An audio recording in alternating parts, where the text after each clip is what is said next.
Genghis Khan नाम सुनते ही क्या ख्याल आता है? एक बेरहम विलेन या फिर एक दूरदर्शी राजा? सच तो ये है कि ये एक ऐसा सवाल है जो आज तक इतिहासकारों को, हिस्टोरियंस को दो हिस्सों में बांटता है। क्या ये हो सकता है कि इतिहास में एक ऐसा भी रूलर हुआ है जिसकी वजह से शायद हिटलर से भी ज्यादा लोगों की जाने गई? सुनने में भी अजीब लगता है ना? तो बात है लगभग 4 करोड़ लोगों की। जी हां, 4 करोड़। एक अंदाजे के मुताबिक चंगेज खान के फौजी अभियानों में इतने लोग मारे गए थे।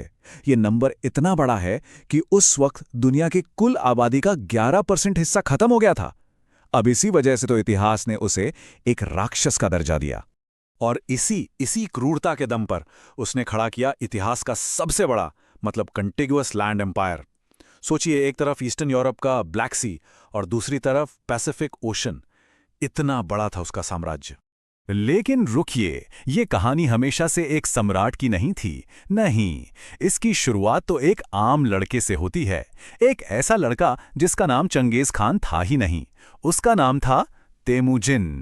तेमुजिन की जिंदगी आसान तो बिल्कुल नहीं थी।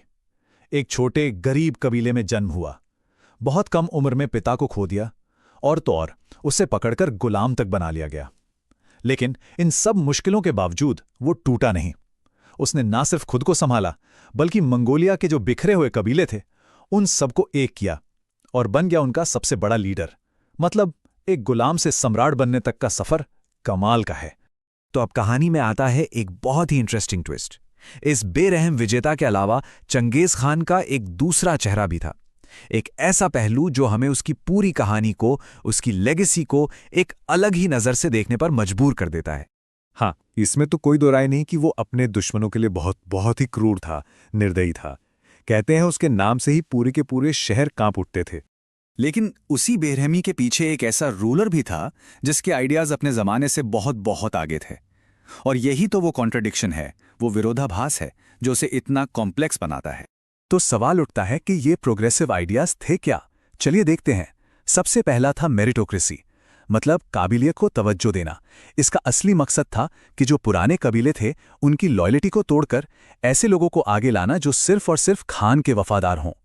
पोस्ट परिवार देखकर नहीं, बल्कि टैलेंट और लॉयल्टी देखकर मिलती थी। दूसरा, धार्मिक आज़ादी।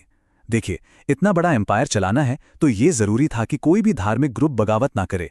इसीलिए चाहे क्रिश्चियन हो, मुस्लिम हो या बुद्धिस्ट, सबको अपना धर्म मानने की पूरी छूट थी। और तीसरा था याम नेटवर्क। ये एक कमाल का पोस्टल सिस्टम था, मतलब डाक प्रणाली। ये सिर्फ चिट्ठियां भेजने के लिए नहीं था, बल्कि ये पूरे साम्राज्य पर कंट्रोल रखने का एक जबरदस्त टूल था। इसी की वजह से सेना और जरूरी सामान बिजली की तेजी से एक जगह से दूसरी जगह पहुंच जाता था। तो फिर सवाल वही है, उसकी लेगेसी को, उसकी विरासत को कैसे देखें? एक पलड़े में लाखों लोगों का खून है तो दूसरे में कमाल की तरक्की और एक नया सिस्टम। ये वाकई एक बहुत ही कॉम्प्लेक्स बैलेंस है। ये जो दो चेहरे हैं ये बिल्कुल साफ दिखते हैं। क्या वो एक मॉन्स्टर था जिसने लाखों जानें लीं, शहर के शहर बर्बाद कर दिए, या फिर वो एक मास्टरमाइंड था, एक जीनियस स्ट्रैटेजिस्ट जिसने बिखरे हुए लोगों को एक किया और ट्रेड और कम्युनिकेशन के लिए नए रास्ते खोल दिए? और रुकिए, इस कॉम्प्लेक्स कहानी में एक और लेयर है, एक मिस्ट्री, एक ऐसा राज जो आज तक कोई नहीं सुलझा पाया। और ये राज जुड़ा है उसके आखिरी आरामगाह से।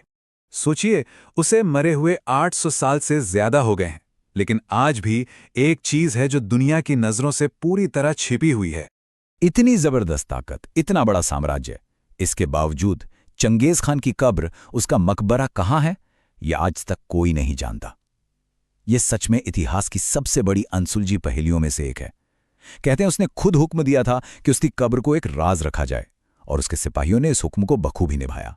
ये सोचना ही कितना अजीब है ना? एक आदमी जिसने पूरी दुनिया का नक्शा ही बदल कर रख दिया, आज उसकी खुद की कब्र गुमनाम है, किसी को नहीं पता कहाँ है। ये बात उसकी लेगेसी में एक और मिस्टीरियस लेयर जोड़ देती है। तो चलिए वापस घूमकर उसी पहले सवाल पर आते हैं। इन सारी बातों को जानने के बाद चंगेज खान को क्या कहा जाए, एक मॉन्स्टर या एक मास्टरमाइंड? शायद सच इन दोनों के कहीं बीच में है।